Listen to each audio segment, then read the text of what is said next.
Okay, Bismillahirrahmanirrahim. Assalamualaikum warahmatullahi wabarakatuh. We are going to discuss the topic for orientation, training and development. First of all, you need to know the course objective for this chapter will be, we need to know the definition of the induction or what we so call of orientation. Induction, orientation, nama dia sama sahaja. Purpose for holding the orientation program and then contents of the formal orientation program, and then kita ada methods and technique which will be ensuring the induction ataupun orientation program should be orang kata effectively organised lah. And then the other part of it ialah kita akan belajar what is training, the concept of training, benefit of having training and the systematic approach of training sendirilah, training process. So bila kita nak faham mengenai definition of orientation first, kita kena tahu bila masa yang kita pernah dengar nama orientation? Recall balik. Have you ever actually yang kata been in an orientation program? Saya percaya semua dah pernah kan, termasuk UiTM. So, orientation tu sebenarnya ialah a program to help new recruits to actually familiarize with the organisation. To make sure that dia boleh adjust dengan organisation punya environment, and then the orientation program will be in a very short period, bukan lama pun. So you faham tak? Orientation is a short period to actually yang kata be implemented among the new recruits. Okay, yang dalam proses recruitment and selection tu, remember the last process tu to offer a job and then induction, inilah dia. Okay, harap anda semua faham part itulah ya. Okay, then we move on to why, the purpose of orientation. Kenapa sebenarnya orientation ni penting sangat? Alright, first of all kita nak, bila kita ada orientation, it seems that kita akan reduce the employee anxiety and the first day jitters. Biasalah tempat pertama kan, kita of course will be having this kind of feelings of nervous, right? Even though you are very confident pun, you will be feeling anxiety when you are actually first time in certain places. Okay, the second one will be to make actually the new employees feel welcome and belong to the organisation, right? To save time and cost. Okay, supaya bila kita dah bagi you orientation program, you tak akan lagi tanya 10 kali benda yang sama. You already knew the thing, and then orang kata you can actually adjust yourself with the environment.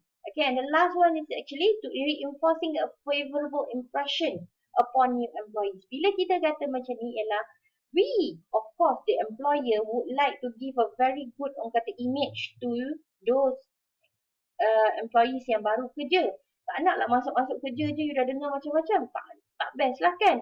Right? The fact that you want to be in a very good environment, itu yang paling penting. Okay? Right? So this is actually the 4 content of a formal induction. So you have to understand the first thing here ialah, okay? Right? Sorry here. Kita tutup yang ini. Okay. So the first thing here ialah organizational issues. Okay. History of the company. Macam mana company tu. Biasanya orang akan bagi tahu sejarah. Even though you dekat orang kata orientation masuk UiTM pun kita akan bagi tahu sejarah UiTM. What kind of product or services that actually been offered in that particular company. You masuk kerja dekat company tu, you kena tahu apa sebenarnya company tu punya latar belakang, background. The policies and rules, masuk kerja pukul berapa, layout orang kata tempat kerja you macam mana, semua tu akan diberikan masa the first phase, organizational issues. Okay, the second one will be the introduction. Ini soalan 10 markah biasanya.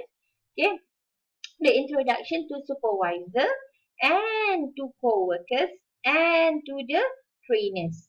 Okay, nak memperkenalkan to the team, right?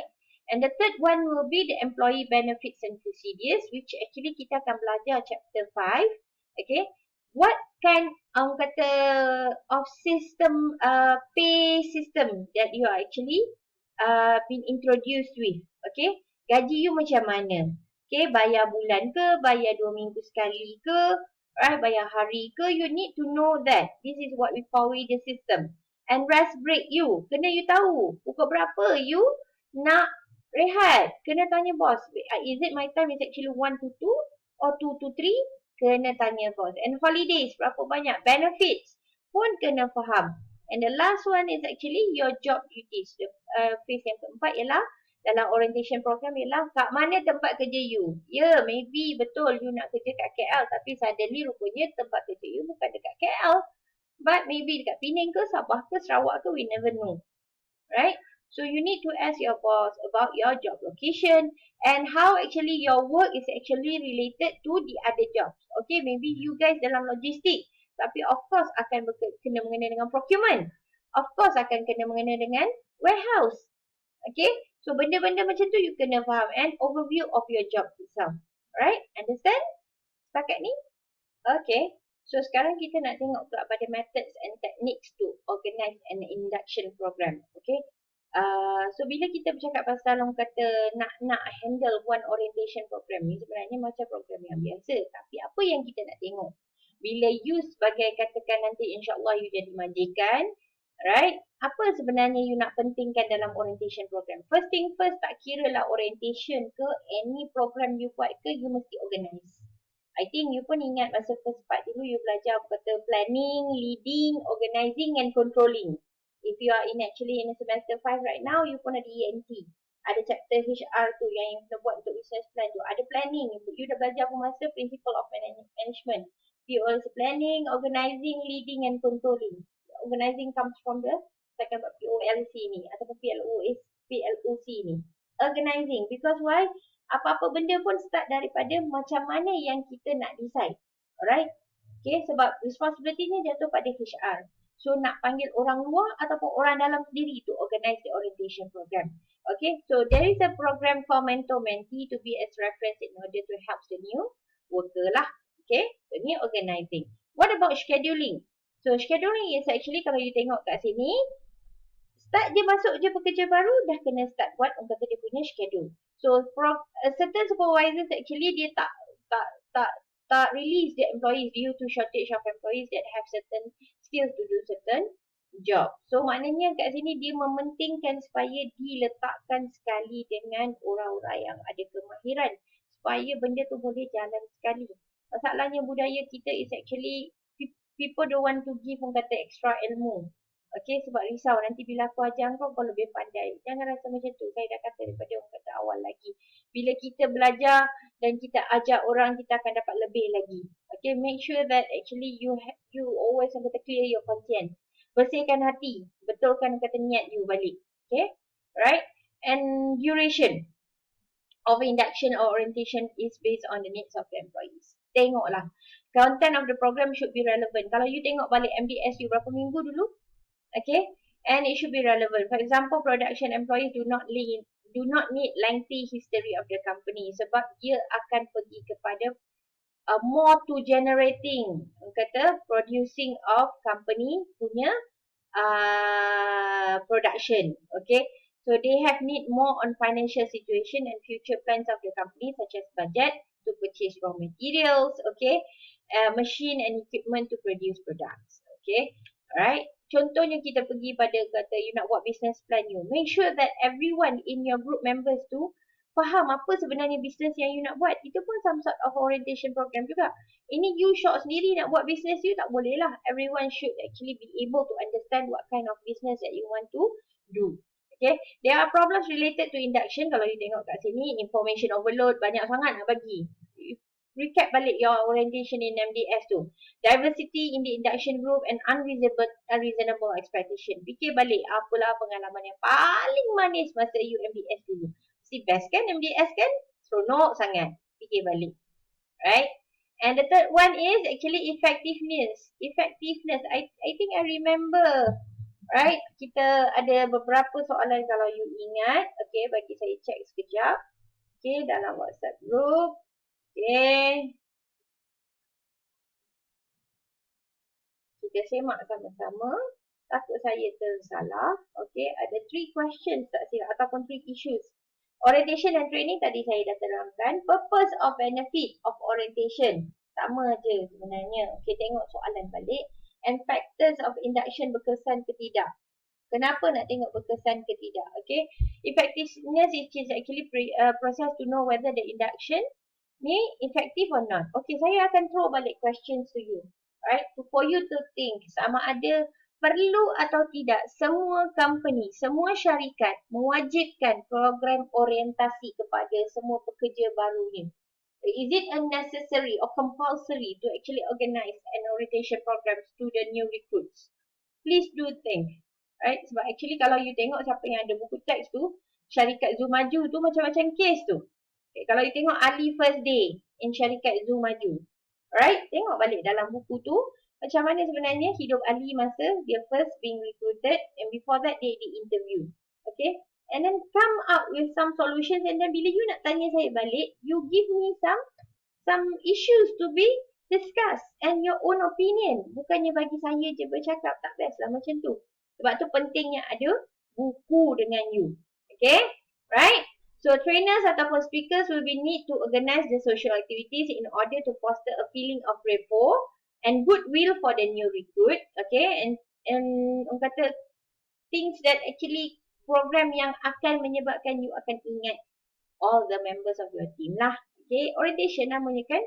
Right. So kita akan pergi kepada training. Kita nak tengok apa beza orientation dengan training. So training is actually dalam konteks bekerja, training is the attempt to develop current worker performance through learning process by improving workers' ability.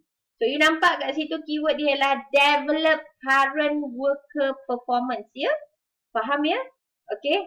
Through learning process by improving workers' ability. Sebagai contoh, masa kita ambil dia bekerja, dia memang cakap dia ada masalah untuk menggunakan certain software. Where exactly kita nak dia pandai that software. Okay. Adobe Photoshop contohnya. Okay. Alright, so what you need to do ialah you kena hantar that particular person sebab dia bagus benda lain tapi satu tu je dia slide. Right? Markah dia kurang kat situ satu je. So you need to send him or her for that particular training. Okay, faham? Development pula ialah those learning activities yang help the individual to grow. Okay? Okay? Remember, development is the process to help the individual to grow. But tak ada kena-mengena pun. Mungkin ada kena-mengena dan mungkin tidak ada kena-mengena dengan pekerjaan yang dilakukan. Maybe company nampak dia sebenarnya ada potential untuk jadi supervisor. So company hantarlah dia leadership program. Tapi tak semestinya dia akan jadi boss. But company nampak potential dia, ability dia. So, you dah ada 3 definition hari ini. Orientation for the new recruits, training untuk develop the current workers punya performance, development ialah aktiviti yang design untuk help the individual grow. 3. Okay, right? So what kind of kata changes that resulted from training? Okay, so kita ada 3 benda yang kita nak tengok ialah attitudes, skills and knowledge. Sebab tu panggil AS ataupun kita panggil KSA. So, bila kita kata kita hantar you training untuk adopt Photoshop, attitudes you change tak? You jawab sendiri. Skills ada meningkat tak? Yes, skills meningkat. Knowledge meningkat tak? Yes, knowledge meningkat. Adakah orang kata adopt Photoshop meningkatkan attitude? Increase attitude? No, tak relevan di situ. Tapi andai kata you memang ada masalah untuk datang awal pagi ke kuliah, for orang kata attending your working orang kata schedule, right? So management decided for you kata to attend time management courses. So of course, bila kita nak tengok changes, kita akan tengok attitude you berubah tak lepas pergi time managementnya course? Yes, you ada berubah. Oh tidak, you tak berubah. Dah hantar training pun tak berubah lagi. So the next thing ialah maybe you kena warning letter.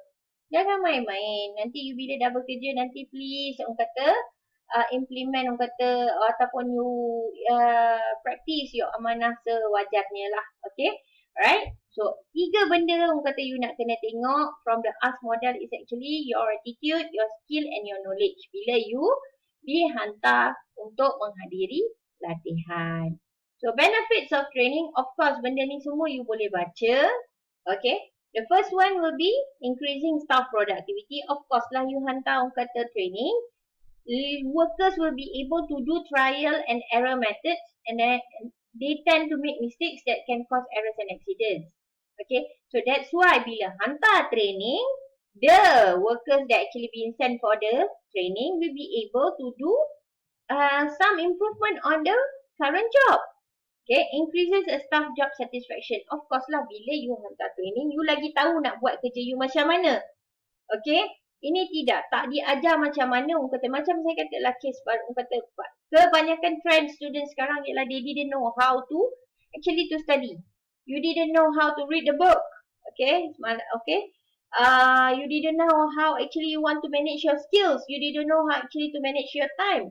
Sedangkan banyak je sekarang ni, you just Google it out, you boleh tahu cara-cara untuk manage time. Whether you want to implement it or not. But again, bila kita hantar training, kita nak make sure that you dapat job satisfaction. And you help the staff being up to date with the skills and knowledge and the attitude. Kita nak semua penilaian ni yang kata compensate the training that actually has been attended by you. To motivate staff, kita bagi peluang untuk you. Okay, sekarang ni orang kata zaman PKP ni rasanya banyak orang kata companies being affected. So, blessing in disguise. So, exactly, training is actually training being in at the home sendiri, bekerja dari rumah pun satu challenge sekarang ni. Okay, kita belajar chapter 1, challenges orang kata in human resource management. Pandemic happened. So, it's actually one of orang kata issues right now, and I did ask that question, right? Okay, so what kind of approach to organize a training program? So inilah dia training process. So you tengok ya, bukan senang nak buat training tu sendiri. Kalau katakan kita tidak ada PKP, MCO ni, might be this is actually your assignment. You need to implement a training program. Okay, baru nak buat gah-gah SEM ni, tapi tak apalah. Kita merancang, Allah menentukan. Okay, sebab grup kecil senang sikit nak buat program gagah ni, tapi tak dapat lah. Okay, never mind, it's okay. Okay, awak pun dah diberikan assignment awal kan. Okay, so first one is kita nak identify the training needs, and then the second one is actually set the training objective, design the training program and implement the program and evaluate the program. Kalau you tengok, okay, who needs the training? Yang tadi adopt Photoshop tu, what skills or knowledge do they need? Do their attitudes need changing? Ini yang saya cakap tadi, attitude, skill and knowledge. Hantar adopt Photoshop, tapi adakah attitude dia akan berubah? Okay, right? Who needs training? New worker, promoted to higher position and transfer. New machine sampai, kena belajar macam mana nak guna machine tu. New procedures and policies, new products or services. Semua benda ni termasuk. Okay, untuk you identify what kind of kata who's actually going to undergo for the training. Okay, what skills or knowledge needed by the employees? Tengok dulu. Number 1, identify the performance problem. Okay, dia tak pandai buat Microsoft, Adobe Photoshop. Decide whether the problem is serious enough to justify action. Ataupun tadi dia ada masalah datang lewat. Okay, identify the factor of the problem. Ask employee the reason that actually can contribute to the problem itself. Generate alternative solutions to the problem. Yelah, kalau kita nak buat training semata-mata untuk seorang yang bermasalah ni, tak berbaloi lah. Okay, so we need to actually give some alternative. Right, choose the best solution and implement. Right, employee may decide what method of solutions that can help them to solve the problem. Bila melibatkan performance, okay, training yang melibatkan performance, if one day you bekerja ataupun ada yang dah bekerja and you be sending off, kata, okay, ini aku hantar kau sebab performance kau down ataupun performance kau ada masalah. Be careful ya, okay, right, please. Kalau boleh biar orang hantar training tu because nak improve your ability, improve your performance, not because to correct your performance, okay, because your performance tak mencapai indikator yang dikehendaki, alright? Okay, and then bila kita dah tahu what is actually we need to do ialah kita kena training, kita kena buat training objektif.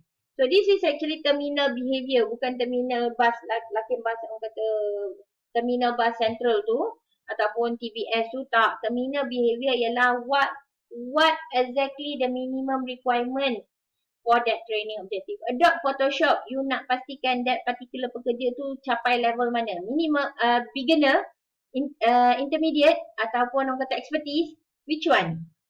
Right? Phase 1, phase 2, phase 3, time management. You nak tengok dia macam mana? Takkan datang lewat. Lewat macam mana? Lalu dia datang lewat berapa jam? Setengah jam. So bagi buatkan measurement yang dia boleh capai. Right? Standards of performance. Okay, state clearly the standards that are to be achieved by the trainee. Apa dia? Tadi kita dah kata minimum requirement, dia mesti capai level beginner. State clearly the standards. Beginner ni boleh apa? Buat able apa? Can be able to design a poster using the Adobe Photoshop. Specifically kena mention. Conditions for the performance, a few words can be included in the training objective on the conditions of your performance. You nampak tak? You bekerja nanti, bila you dah kerja nanti, jangan ingat senang-senang je company yang hantar you for training. You kena fikir balik belakang, cerita belakang, throwback tu, before the training being implemented, so many things hassle before the company organize the training program. Okay? Right? The step 3 will be designing the training program itself. Bila kita nak design training program, okay, kalau you tengok method program kata training sekarang semuanya melalui webinar, online, Google Meet, because we don't have any solution. Kita tak boleh kata face to face lah. Kita kena jumpa online untuk attend seminar. And then banyak pula tu, murah-murah pula. Ada RM10, ada RM15, ada RM30. Grab the chances, okay. Kalau tak kena waktu kelas, why not you attend the seminar? Okay. Venue kat mana? Kalau katakan lepas PKP ni ataupun MCO ni, right? Fikir balik bila kerja nanti, venue main peranan tak? Okay, pergi DK200 untuk attend training best ke ataupun you duduk dekat dekat bulatan luar PTDI tu best? Okay. Trainer, siapa yang bagi ceramah? Okay. Kalau orang yang bercakap slow seperti ini, Assalamualaikum warahmatullahi wabarakatuh. Okay, saya harap awak faham ataupun the one who actually speak English fluently to make sure that you understand this topic. Okay. So, benda-benda macam tu pun main peranan. Okay. Right. Duration. Sebab tu saya kata kalau kita tak ada orang kata MCO ni, our assignment will be training. Because kita nak awak rasa susahnya jadi trainer itself. Okay. Right. Budget. Tak ada budget tapi nak buat dekat hotel. Payahlah. Number of participant, methodology, cara nak sampaikan training. Kalau Adobe Photoshop, boleh ke cakap je? Tak boleh. Kena ada lab, kena masing-masing kena ada komputer, masing-masing kena practice and terus buat. Okay. Logistik, macam mana nak pergi tempat latihan tu sesuai ke tidak. Okay. And then training methods. Okay. On the job training. Terus dia bagi dia buat kerja dia. Itu dah kira on the job. Off the job, maknanya training will be conducted outside of the working environment. Okay. So, what kind of methods of on-job training? Kita ada coaching. Okay, bila coaching, siapa? Supervisor function as a coach. Namanya pun coaching kan. Apprenticeship, maknanya dia letak dalam satu syllabus ataupun training program. Jadi macam orang kata, apa dia? Kita panggil trainee lah. Okay. Right, ada projects or special assignments, okay, bagi individual project, it may require up to 3 to 6 months to be completed, Job rotation, tukar daripada department ni pergi department ni, daripada department procurement pergi pada logistik, pergi pada warehouse, so tukar-tukar, okay. And what kind of training methods for off-job training? Saya tak pergi terus ya, you boleh baca, saya cuma nak fahamkan je. Off-job training will be lecture, monolog. Kita tengah lecture lah ni, okay. One side. Sebab saya tak boleh dengar awak, saya tak boleh nampak muka awak. Okay, but we will do soon. Right? The lecture may be suited to the college environment ataupun computer aided learning. E-learning, we are doing e-learning right now. Okay, this is off-job training. Role playing. Ni tak adalah kita nak buat kat kelas, tak sempat lah kan role playing kan. Okay, right? Case studies. Yes, I'm giving you before this. Nak bagi you faham apalah isu HR ni. Kenapa lah tak faham ni? Read and read. Please do read. Okay, simulation. which is a replica or imitation the work environment or situation. Okay. Adventure learning, outdoor adventure learning. So, kalau katakan suruh duduk office tak suka, tapi kalau suruh berjalan kat luar suka. Itu patutnya ambil sains sukan dulu, jangan duduk dalam office ni kerja. Contoh. Okay. Right? And implement the training program. Before program, you need to do a careful planning. Apa-apa sahaja program yang you nak buat, hatta you nak belajar pun, buat checklist. Okay, make sure you do the checklist. What I'm going to do today is at 10 o'clock AM, after sahur nanti you akan bagi tahu akan ada kelas. Okay, ada kelas pukul 10, pukul 12. Jangan lupa, pasang alarm. Okay, prepare, backup officer. Kalau training betul, siapa yang nak backup you bila katakan tiba-tiba you sakit ke apa ke ataupun you tak datang kelas. Right, seorang kawan mesti able to explain back. Okay. Itu contohnya lah kalau nak relate pada the current kata situation of you right now. Last one is evaluate the training program. You kena tengok muka. Kalau katakan dalam kelas saya boleh nampak muka awak tengah boring lah, macam ni lah. Kan? Pandang saya tembus lah. Kan? Ngantuk lah. Okay? So, we will see the responses immediately. Right? Biasanya ada questionnaire. Okay, nak tengok sama ada you faham ke tidak. Okay, ada result kita nak tengok. Kalau katakan adopt photoshoot, maybe ada test, suruh you design poster ad hoc. Okay, right? Kita nak tengok. So, bila kita nak tengok evaluation ni, biasanya reaction kita boleh tengok. Yes, class, anda faham semua? Faham, madam? Yeah. Learning measures learning on or what knowledge. Okay.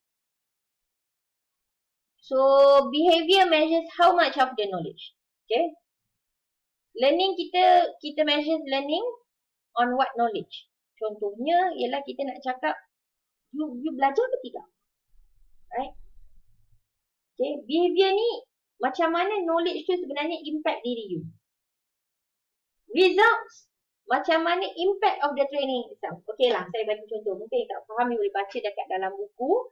This part, but reaction bila you masuk kelas MGT 340. Okay. Oh, semua seronok, madam. Senyum aja. Fake ke tidak, I didn't know lah kan. Yeah, it's up to you. Did you learn? Behavior you change ke tidak? I'm quite sure you are learning something. I'm quite sure. Even though it's slow. Saya percaya. Behavior you change or not, I'm not the one gonna to judge you. But at least when I look upon you, bila you pakai tie, pakai baju formal, the effort for you to come, orang kata, straight, orang kata early, okay, punctual, I can see that from your behavior is actually changing. Results you semua okay, reaction you bagus, your learning okay, your behavior okay, tapi you dapat C madamnya subject. Adakah dapat C tu resemble the whole thing of learning MBT 340? Ada orang bagus pada paper and pencil test. Ada orang mungkin tak. Ada orang mungkin bagus pada ni. Tapi kalau boleh, dekat dunia zaman sekarang ni, you need to be able to actually good in every part of it. Faham? Okay. So, saya tak katakan andai katalah kita berjumpa lagi sem depan. Na'udzubillah min zalik ya. Okay, kita pun tak nak jumpa sem depan. Tapi andai kata kita jumpa. Right? Okay, sebab awak semua bagus sangat. Tak ada soalan nak ditanyakan. Tak nak jumpa saya contohlah kan. Okay. Right? So, adakah itu menunjukkan awak bukan pelajar yang baik? Tidak. Okay. Never judge by that kind of evaluation. Sebab tu reaction, learning, behavior, results ni different. Okay. So, summary-nya. To increase employees' productivity and motivation. Apa yang increase employees' productivity and motivation? Both. Actually, orientation pun ya. Okay. Training pun ya. Orientation and training program should be planned and implemented systematically. Senang ceritalah, any program you nak buat mesti kena pada plan. Tak ada plan hancur, right? You don't have plan, you actually planning to fail, right? Failing to plan is actually you are going to fail the whole thing. So don't fail to plan. Please plan. Tapi bila dah plan, benda tu tak berjalan, maknanya kita merancang, Allah menentukan. Okay? Evaluation must be conducted after the training program. Bukan you dah balik training baru. Sebab tu bila you buat program nanti, make sure that you terus tanya dengan orang. Okay tak? Okay, sebab tu pentingnya feedback. Feedback is very important. Okay, right? So, setakat ini sahaja video saya hari ini untuk chapter 3, orientation, training and development. Hopefully that you actually can understand well about these topics. Okay, thank you for listening. Assalamualaikum warahmatullahi wabarakatuh.